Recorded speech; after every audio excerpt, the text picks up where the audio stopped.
Taký si pekný na tom videu, taký vyhladený, si tu máš nejaký efekt zapnutý. Už točíš? No. Zdravím vás, priatelia, ktorým je zima.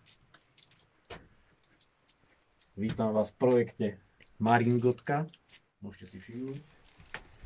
Na izoláciu stien som využil čistenú ovčiu vlnu, ktorá je vtláčaná za sieťku fasádnu. Na to ešte príde samozrejme. Prídu kontralaty a pekný drevený borovicový obklad. Dúfajme, že to pomôže budúcim majiteľom, ktorí budú tráviť chvíle v tomto malom skromnom obydlí.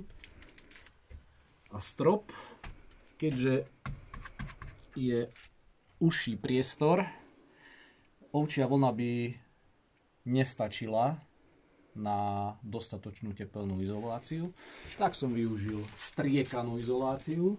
Striekanú, ale svojpomocne, už je aj takáto možnosť. Nemusí sa volať firma, keď to nie sú veľké plochy. A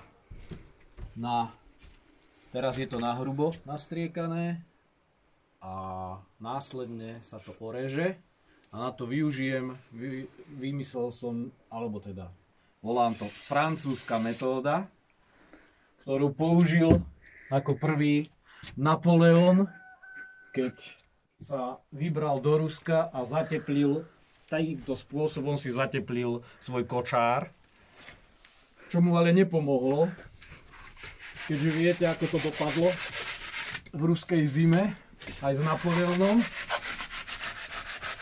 Na to, aby to bolo pekne súmerne orezané, treba dlhšiu čepeľ. Takže francúzska metóda orezávania šabľou. Poprosím ešte záber na celú maringotku.